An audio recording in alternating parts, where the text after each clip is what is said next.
Railway technician grade 1 और grade 3 का DV का और मेडिकल का आपका डेट दिया गया है। और आज हम आपको इस वीडियो में हम अपना जो मेरा ओरिजिनल उस समय रेलवे ग्रुप डी में जिस तरह से कास्ट सर्टिफिकेट बना था उस पर हम आपको बताने वाले हैं। कैसे आपको कहाँ पर मुहर मनवाना है, क्या चीज़ें भरनी है, सारा चीज़ मैं आपको बताने वाला हूँ। और लास्ट में मैं आपका मेडिकल का अपना सर्टिफिकेट भी हम बता देंगे, ओरिजिनल बताएंगे जो उस समय मेरा लगा था। अभी आपको क्या करना है कि टेक्नीशियन ग्रेड 1 का शायद 9 अप्रैल और टेक्नीशियन ग्रेड 3 का 7 अप्रैल या 10 अप्रैल के अराउंड से शुरू हुआ, स्टार्टिंग हुआ। जो भी हो, पहला अभी आपका टेक्नीशियन ग्रेड 1 का जो दिया है वो आपका भुवनेश्वर बोर्ड है और टेक्नीशियन ग्रेड 3 का बंगलौर बोर्ड है। सारा का सेम लगभग है, आपका जो भी प्रोसेस है कुछ अंतर नहीं है इसमें, बस अपना डॉक्यूमेंट्स को अच्छी तरीके से रखनी है। तो चलिए हम शुरू करते हैं। और देखिएगा, किसी का मुंबई बोर्ड होंगे, किसी का जम्मू होंगे, किसी का बंगलौर होंगे, कहीं भी होंगे। तो ऐसा नहीं है कि बंगलौर बोर्ड दिया टेक्नीशियन ग्रेड 3 का तो हम वहीं से कागज़ उठाएं और बनाना चालू कर दिए। आने दीजिए, आपका भी अगर बोर्ड है तो आपका भी आएगा, आपका भी ईमेल आएगा, सब चीज़ आएगा। जब आपका रेलवे दे देगी तो आप अपना काम चालू करिएगा। ऐसा नहीं कि वहाँ से उठाएं और सारा काम करना शुरू कर दें। इसे कर भी सकते हैं, कोई दिक्कत नहीं है, आप काम चालू कर सकते हैं। आपको मन में लगता होगा कि क्या होगा, नहीं होगा, जल्दी बनेगा, नहीं बनेगा, ऐसा नहीं है। जितना भी डेट देता है, जैसे अगर हम माने तो आज 25 मार्च है, कितना है 25, तो लगभग 6 दिन इधर और उधर कितना दिन हो गया, लगभग 7 से 8 दिन, तो कितना हो गया 11 से 12 दिन। आराम से आपका 7 से 8 दिन में कागज़ बन जाते हैं, 5 दिन में रेडी हो जाते हैं, 6 दिन में, ज़्यादा टाइम नहीं लगता। तो चलिए हम शुरू करते हैं। और देखिएगा, इसमें जो हम अभी आपको बताने वाले हैं ये जो मेरा है ओबीसी सर्टिफिकेट हम आपको फॉर्मेट दिखा रहे हैं। इसी तरह से SC ST का होंगे, EWS का होंगे, सबका अलग अलग कैटेगरी है और अलग अलग आपका इस फॉर्मेट में उसमें लिखा होगा कि कौन सा अनेक्सर नंबर किसके लिए है। तो ये अनेक्सर नंबर मेरा 2 है उस टाइम के लिए जब हम रेलवे ग्रुप डी का डीवी करवा रहे थे। तो यहाँ पर लिखा हुआ ओबीसी सर्टिफिकेट, तो इसी तरह से सबको लिखा होगा SC ST सर्टिफिकेट, सारा चीज़ लिखा होगा। अब देखिए इसमें क्या क्या भरना है। तो पहले तो अपना इन्फॉर्मेशन जो है वही भरना है। जैसे मेरा नाम कुलदीप कुमार है, कहाँ के हैं, क्या है, पिता का नाम, तो इस तरह आपको भरना है। उसके बाद में देखिएगा जो नीचे लिखा हुआ है वो आपका BCC जो सर्टिफिकेट लिखा हुआ है। तो एक और आपका सर्टिफिकेट OBC को आप बनाए होंगे, देखिएगा हम आपको बता रहे हैं, एक और बना होगा, शायद वो पेज मेरे पास में नहीं अभी यहाँ पर है, ये तो कैरेक्टर सर्टिफिकेट का है मतलब एक OBC बना होगा जो आपका अनुमंडल से, ब्लॉक से और भी ऊपर लेवल का DM लेवल तक बनाए होंगे। तो वो वाला उसका जो नंबर होता है, जैसे OBC सर्टिफिकेट बनाए होंगे, चाहे वो 2 महीना पहले भी अगर बना हुआ तो कोई दिक्कत नहीं है। और SC ST का जो सर्टिफिकेट होता है वो लगभग 6 महीना भी पहले है, 7 महीना भी पहले है, तो चल जाएंगे। वो साल भर के राउंड में भी है तो चल जाएंगे SC ST वाले। और जिसका EWS है, OBC है, तो ये सब लगभग अगर 2 महीना के अंदर में है तो वो चल जाएंगे, काम बन जाएंगे। लेकिन कोई नए भी बना दिए हैं तब भी चल जाएंगे, कोई दिक्कत नहीं है। उसी का नंबर देखिए यहाँ पर लिखा हुआ है 12011 करके 68 करके और 93 BCC करके लिखा हुआ है। तो ये नंबर वही वाले हैं, ठीक ना, वही वाले ये नंबर यहाँ पर क्या है दिया हुआ है। तो यहाँ पर आपको क्या करना है कि ये जो मार्क्स, ये जो नंबर लिखा हुआ है वो OBC सर्टिफिकेट का लिखा हुआ, जो आप OBC सर्टिफिकेट बनाए होंगे वही नंबर यहाँ पर भरेगा, इसमें भरेगा, रेलवे के जो फॉर्मेट है उसमें भरेगा। बाकी फिर आपका नाम है और नीचे देखिएगा 3 मुहर आपको दिए हुए हैं। कितने मुहर? 3 मुहर दिए हुए हैं। तो 3 मुहर जो आपको दिए हुए हैं वो एक जगह जो पहला जो मुहर लिखा हुआ देखिएगा, एक यहाँ पर गोल लिखा हुआ है, एक इधर है और एक यहाँ पर नीचे है। तो यहाँ पर क्या है कि यहाँ पर जो आपका दिया हुआ है ये आपका ब्लॉक स्तर पर है। ये कहाँ है? ब्लॉक स्तर पर है। आपका जो ब्लॉक होंगे वहाँ से करवाना है, वो अपना लिखेगा सब काम। जो देखिए लिखा हुआ अंचल अधिकारी, वो सब वही लिखेगा, आपको नहीं लिखना। आपको जो भी लिखना ऊपर में लिखना है, इधर कुछ नहीं करना है।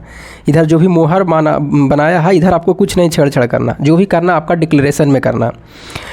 और यहाँ पर जो आपको है ये जो ब्लॉक है, ये ब्लॉक होंगे, ब्लॉक से होने के बाद में ये देखिएगा इसी के जस्ट नीचे देखिएगा ये अनुमंडल से है। ये कहाँ है? अनुमंडल से है। और यहाँ से होने के बाद में फिर चले जाइएगा कहाँ? आपका जो डिस्ट्रिक्ट मजिस्ट्रेट है, डीएम है, वहाँ से होंगे। तो 3 जगह हो गया, एक ब्लॉक हो गया, एक अनुमंडल भी हो जाएगा, और अनुमंडल से होने के बाद में आपका कहाँ? डीएम है। और देखिएगा ब्लॉक में 1 दिन में काम हो जाएगा, उसी दिन अगले दिन हुआ तो आप अनुमंडल भी जा सकते हैं। मतलब ये 1 दिन का काम है और काम कर देता है, ऐसा नहीं है। लेकिन अगर यहाँ 1 दिन ले लेता है तो अगले दिन यहाँ चले जाइएगा तो 2 दिन, फिर इसके बाद में यहाँ जाके जमा करिएगा तो मात्र 2 दिन यहाँ ले सकता है। यहाँ थोड़ा सा टाइम लगेंगे क्योंकि डीएम का यहाँ पर आता है तो यहाँ टाइम लगेंगे। तो 2 दिन और 2 दिन कितने दिन? 4 दिन। मतलब 4 दिन में सारा काम क्या हो जाएंगे? समाप्त हो जाएंगे। 4 से 5 दिन में, इतना से ज़्यादा दिन नहीं लगेंगे। तो ये है। और देखिएगा यहाँ पर एक चीज़ ध्यान रखिएगा कि यहाँ पर देखिएगा 2 गो मोहर होगा। एक होगा चौड़ा पट्टी से करके रहता है, इस तरह से चौड़ा पट्टी से करके मारेगा, और एक आपका गोल पट्टी रहता है। ये दोनों का मोहर होना चाहिए। जैसे देखिएगा आपको दिखाई दे रहा होगा हल्का हल्का इसमें कि एक चौड़ा पट्टी और एक गोल पट्टी होता है, दोनों मोहर मारा होगा। चाहे यहाँ की बात करें, चाहे यहाँ की बात करें, चाहे यहाँ की बात करें, एक चौड़ी पट्टी होगी और एक आपका गोल मोहर होगा जो स्टम्प का होगा। तो आपको दोनों काम करवाना, ऐसा नहीं है कि मान लीजिए कि अनुमंडल में इस पट्टी से करवाएं और इस पट्टी से नहीं। दोनों पट्टी के, एक चौड़ी पट्टी होगा, एक गोल पट्टी होगा, उसको दोनों से आपको क्या करना, वहाँ पर मुहर मरवाना है, तो जा करके ठीक रहता है। बाकी सिग्नेचर कहाँ क्या किया है वो इसी में सब आपको करवाना है। तो ये आपको फॉर्मेट हो गया ओबीसी का। इसी तरह से ईडब्ल्यूएस का, एससी एसटी का, जो भी अपना होगा। अब आप देख लिए कि कहाँ पर मुहर मरवाना है, कहाँ पर किसका क्या करवाना है। तो ये हो गया आपका कास्ट सर्टिफिकेट का। एक हम करेक्टर सर्टिफिकेट जो ऑनलाइन करवाए थे, ये मेरा ऑनलाइन करेक्टर सर्टिफिकेट। और देखिए करेक्टर सर्टिफिकेट है जो अभी नहीं लग रहे हैं, वो आपको लगेगा मतलब कि उस समय जब आपका ज्वाइनिंग के टाइम होंगे उस टाइम लगते हैं। लेकिन अगर बन गया तो कोई दिक्कत नहीं है, रहने दीजिए। अगर कोई कर दिए भी तो कोई दिक्कत नहीं है, कोई परेशानी नहीं। तो वो आपको करेक्टर सर्टिफिकेट उस टाइम में लगेंगे। अभी अब देखिएगा जो लास्ट में हम आपको बता रहे हैं, लेकिन करेक्टर सर्टिफिकेट बना के रखिएगा। बनाने में क्या दिक्कत है, अगर बन जाएंगे तो अच्छी बात है। अब यहाँ पर देखिएगा ये जो है मेरा मेडिकल उस टाइम में दिया था। तो देखिएगा मेडिकल के नीचे जो देखिएगा, यहाँ पर देखिए मेडिकल के जो नीचे है एक रेड कलर करके लिखा होगा, जहाँ पर चंद्रशेखर करके है उसके ऊपर में देखिएगा रेड कलर करके, वही मेडिकल आपको मिला है। ऐसा नहीं कि B1 लिख देगा, वो लैंग्वेज में लिखा हुआ रहता है। जैसे अनफिट A2 लिखा हुआ है, अनफिट A3 लिखा हुआ है, बिलो, और नीचे लिखा हुआ है fit C1 and below, fit C1 and below. Fit C1 and below का मतलब क्या होगा? C1 में फिट है और उसके नीचे का होता है C2 होता है, तो उसमें फिट है, बाकी में हम क्या है? अनफिट है। और ये मेरा फ्लैट फुट के कारण दिया था। और इसमें नहीं लिखेगा कि आपको किसके कारण मेडिकल मिला है, फ्लैट फुट से कि क्या मिला है।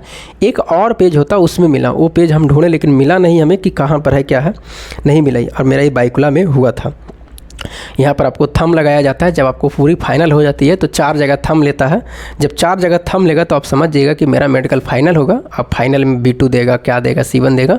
तो वहाँ पर आप जो रेड कलर लिखा होगा वहाँ पर आप देख लीजिएगा कि मेरा जब थंब लगाने जाइएगा तो मेरा मेडिकल क्या दिया है। कितना झाँके हुए रहता है, वो रेड कलर वाला है ना, कितना झाँके हुए रहता है। कितना तो बता भी देता कि आपका मेडिकल ही है, कितना नहीं भी बताता।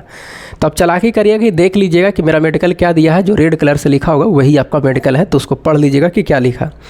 और वहाँ पर झाँकली रहेगा हाथ से, जो वहाँ पर डॉक्टर होंगे जो आपको देगा सर्टिफिकेट, तो बोलिएगा कि थोड़ा सा देखने दीजिए कौन सा मेडिकल मुझे मिला है।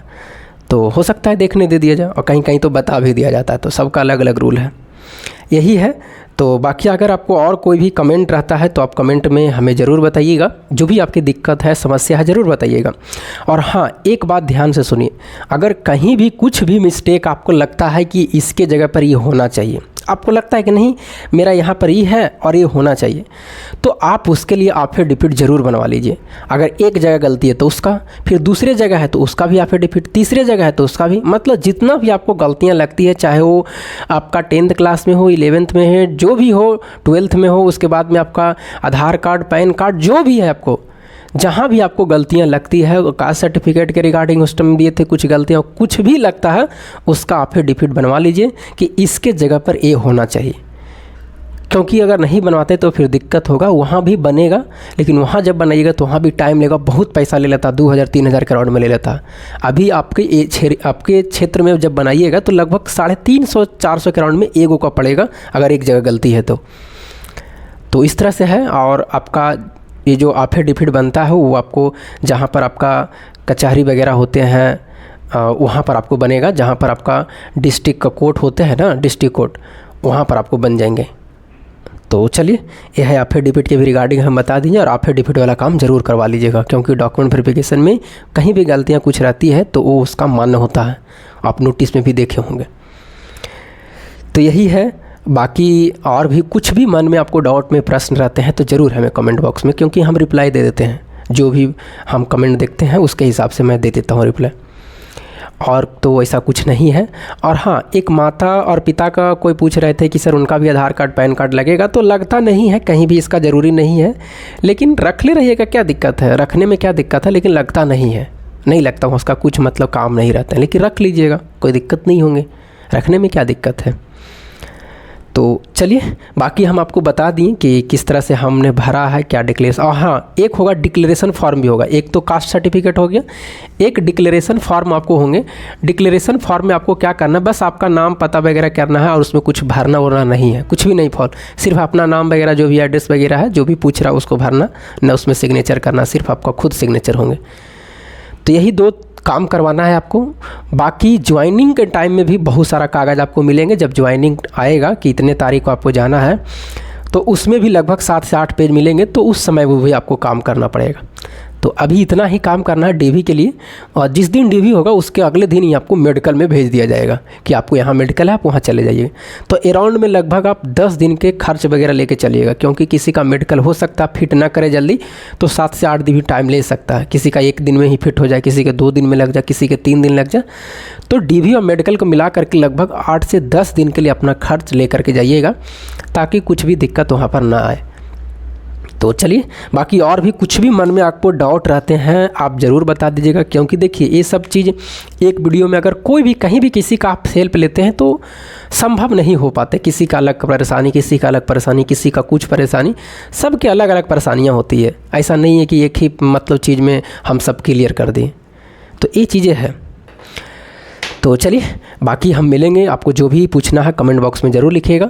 और अब चालू हो गया है डीवी मेडिकल, तो धीरे धीरे सब बोर्ड दे देंगे, किसी को 1 दिन अगले दिन, किसी को 2 दिन के बाद, किसी के 3 दिन के बाद, सारा चीज़ दे देंगे।